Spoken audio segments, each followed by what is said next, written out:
Welcome to this lecture on the origin of chordates. Today, we are going to embark on a fascinating journey, tracing our deepest ancestors back over 500 million years into the ancient oceans. We will discover how complex animals with backbones, including humans, birds, and fishes, first evolved from simple, squishy sea creatures. Get ready to explore your ultimate family tree.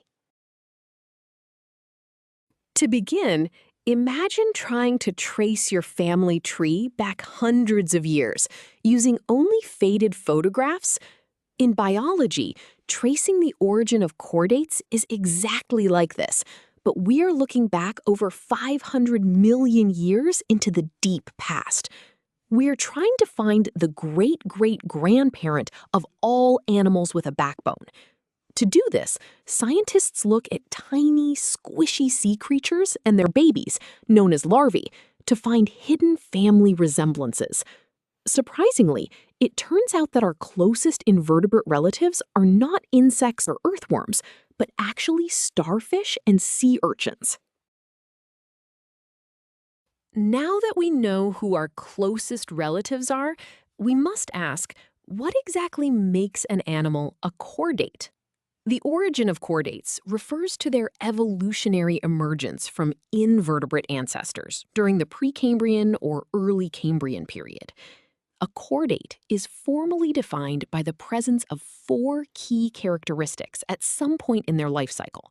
These are a notochord, a dorsal hollow nerve cord, pharyngeal slits, and a postanal tail. Even humans possess these features during our embryonic development, linking us directly to these ancient marine ancestors. Understanding these 4 traits leads us to the most widely accepted scientific explanation for our origins, the echinoderm theory.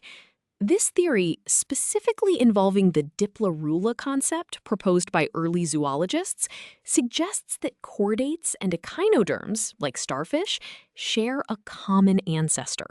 This ancestor was not a large, complex animal, but rather a small, bilaterally symmetrical marine creature. Crucially, this creature had a very specific larval stage called a Diplerula. This tiny, swimming larva holds the key to understanding how the very first chordates eventually took shape in the ancient oceans. So, how did a tiny larva evolve into a completely new group of animals? This happened through a fascinating evolutionary process called paedomorphosis.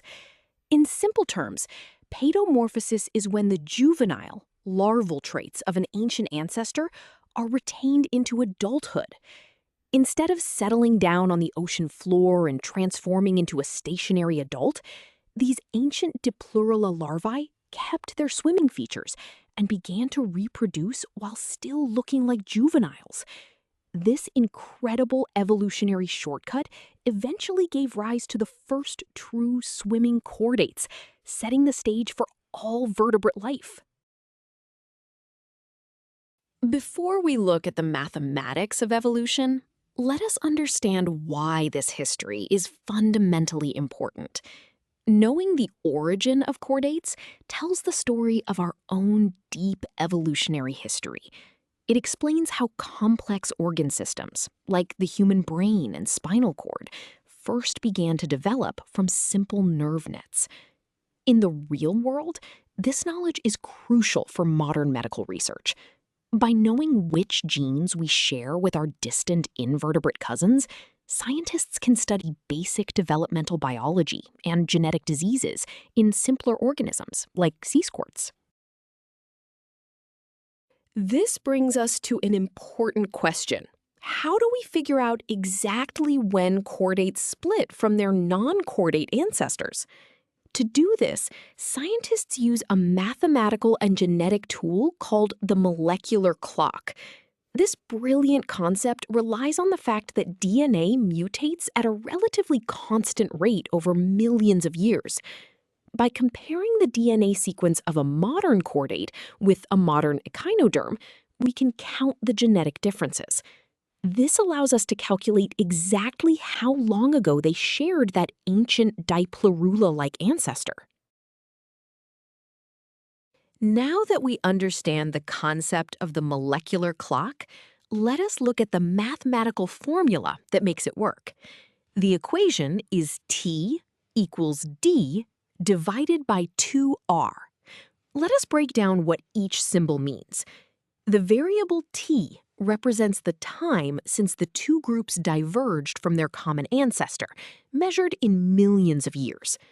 The symbol D stands for the genetic distance, which is the total number of mutations between the two modern groups. The symbol R represents the mutation rate. We place a 2 in the denominator because both lineages are mutating independently at the same time after they split. If the genetic distance D increases, it physically means the species separated a very long time ago. Let us see this formula in action with a concrete example. Scientists are comparing a specific protein sequence between a modern starfish and a primitive chordate called a lancelet. We are given a genetic distance of 120 mutations and a known mutation rate of 0.1 mutations per million years. We need to calculate the time since they shared a common ancestor. We substitute 120 for D and 0.1 for R into our equation. The denominator becomes 0.2, representing the combined mutations for both branches. Dividing 120 by 0.2 gives us our final answer. This physically means the common ancestor lived approximately 600 million years ago. Now that we have successfully used the formula to find time, what if we already know the time from physical fossils and instead need to find the mutation rate? We must rearrange our standard molecular clock formula. This chunk of the derivation sets out to isolate the variable R. We start with our original equation, T equals D divided by 2R. To get R out of the denominator, our first mathematical step is to multiply both sides of the equation by R. This gives us T times R equals D divided by 2. This algebraic step is crucial for calibrating our molecular clock for future biological studies.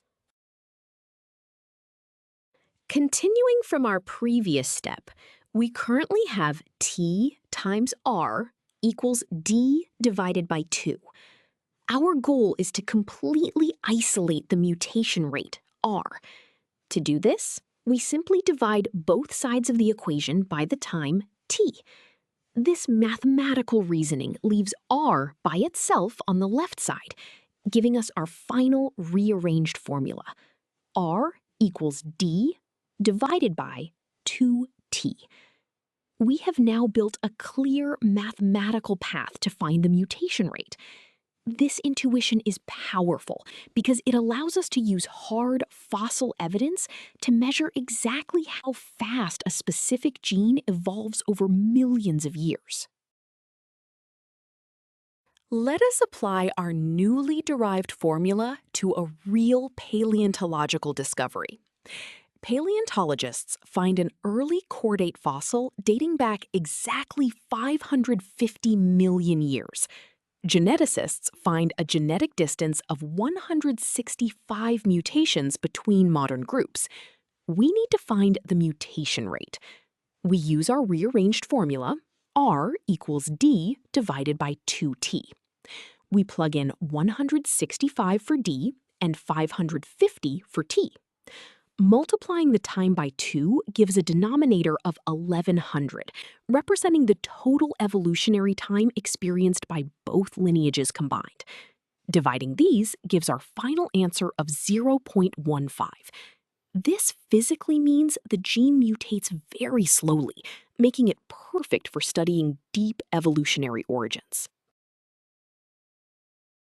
Now that we have calculated the timeline, let us look at this phylogenetic tree diagram to visualize the evolutionary split. At the bottom, you can see a horizontal timeline axis running from 600 million years ago to the present day. On the far left, the single line represents our ancient Diplurula-like ancestor. Notice how it splits into two main branches. The top branch leads to modern echinodermata, like the starfish. The bottom branch continues and splits again, leading to hemichordata and true chordata, represented by the lancelet. The arrow indicates where the notochord first developed. This diagram beautifully teaches us how mathematical models and fossil records align to map out the tree of life. To conclude our lecture, let us review the most important ideas we have covered.